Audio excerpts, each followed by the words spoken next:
एक मिनिट फक्त घेतोय। मंगेशजी साबळेंचं म्हणणं असं आहे की मुख्यमंत्र्यांच्या ओईडीचा फोन आलेला आहे, पालकमंत्री आणि अधिकारी इथं 4 वाजेपर्यंत पोहोचतात।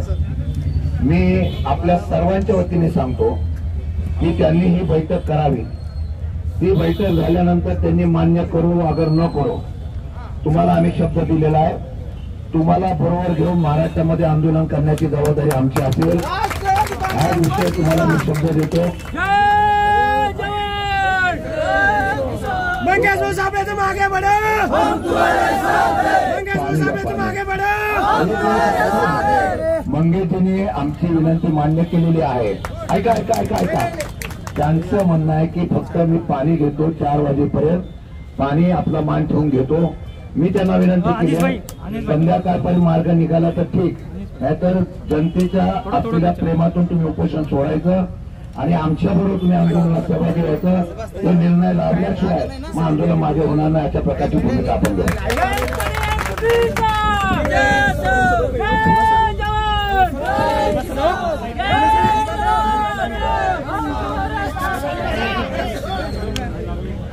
मंगेश साहब तुम आगे बढ़ो,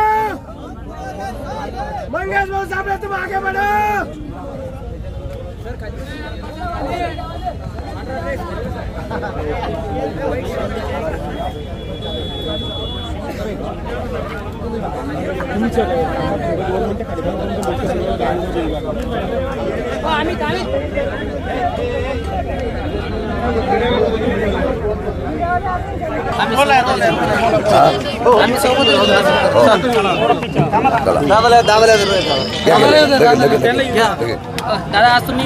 असं आहे, 8 दिवसापासून सामाजिक काम करणारे मंगेशजी साबळे आंदोलन करतायत।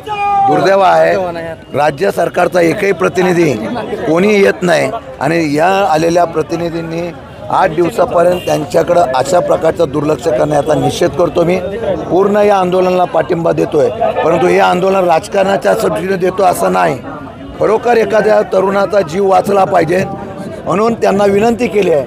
जर त्यांनी लक्ष दिलं नाही तर या आंदोलनाची व्याप्ती आम्ही महाराष्ट्रामध्ये वाढवणार आहोत। त्याऐवजी मंगेशजी आमच्याबरोबर असावे अशा प्रकारची आम्ही त्यांना विनंती केली आहे।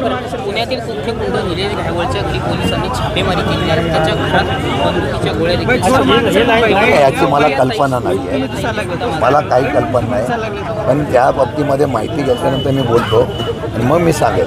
सुप्रियाताईंनी सुद्धा या संदर्भात मागणी केली, सुप्रियाताईंनी सुद्धा मागणी केली की निलेश घायवळला मदत कोण करते याची सुद्धा चौकशी केली पाहिजे, स्वतः सुप्रियाताईंनी मागणी। आता त्याच्यामध्ये पोलिसांकडे माहिती आहे ना, कोण कोण मदत करतो काय नाही करतंय, त्यांची पोलिसांनी माहिती घ्यावी आणि त्याप्रमाणे मदत करण्याची नावं सुप्रियाताई म्हणलं त्याप्रमाणे जाहीर करावी।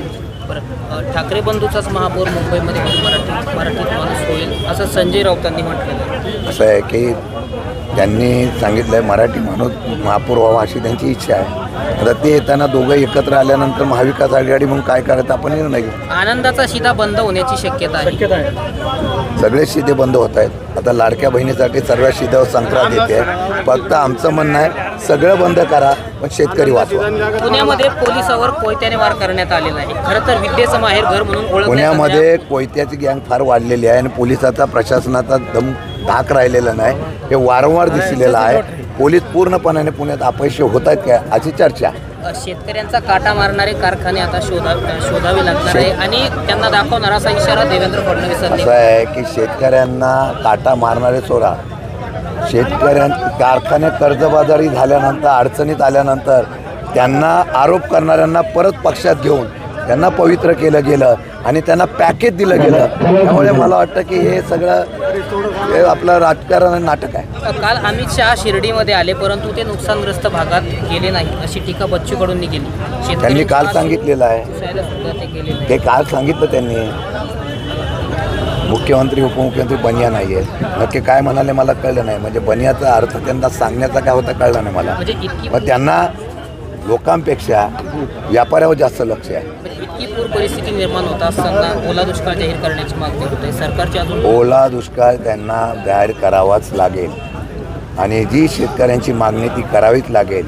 ते फक्त मुहूर्त बघतायत निवडणुकीचं, त्याच्या आत किती शेतकरी जात आहेत हे त्याचा पाप या सरकारला फेडावं लागेल, नाही तर आम्ही महाराष्ट्रामध्ये चक्का जाम करणार। बरं, अजित पवारांनी शरद पवार साहेबांवर नाव न घेता एक निशाणा साधला. अनेक राज्यकर्ते आली त्यावेळेस ऊसाचे भाव पडलेले होते. असं आहे की त्या काळामध्ये राज्यकर्ते त्यांनी पवारसाहेबांचं नाव घेतलं का मला माहीत नाही, परंतु एक आहे त्यावेळेस सगळे सत्तेत होते ना, कारखाने त्यामुळे भरभराटीला गेलेले आहेत. आता एवढे कारखाने भरभराटीला गेले ते भावामुळे गेले का कशामुळे गेले आता बोलायला नको. त्यामुळे आता राज्यकर्त्यांना टीका केल्याशिवाय विरोधकावरती संधी प्राप्त होत नसते. आमचं म्हणणं आहे की ऊसाला FRPचे आता केंद्र 3 टप्पे देणार आहे, ते एका टप्प्यात द्यावं लावा एवढीच आमची मागणी आहे. आता तुम्ही म्हणालात की निवडणुका जिंकायचं समीकरण यांना माहिती आहे, त्यामुळे शेतकऱ्यांकडे खरंच लक्ष आहे, देत नाही. त्यांना गरिबांचं शेतकऱ्यांचं कोणाचं काही पडलेलं नाही, त्यांना एवढंच कार्य पडलेलं आहे. आता काही झालं तरी EVM मशीन, मताची घोळबीळ, दबाव टाकून पैसे वाटून निवडणुका जिंकायच्या आहेत. त्यामुळे जनतेच्या प्रश्नात केंद्र आणि राज्याला काही पडलेलं नाही. निवडणुका कशा शेवटच्या महिन्यात जिंकायचं हे तंत्र काढल्यामुळे सामान्य जनतेसाठी आता हे सरकार काम करत नाही. धन्यवाद.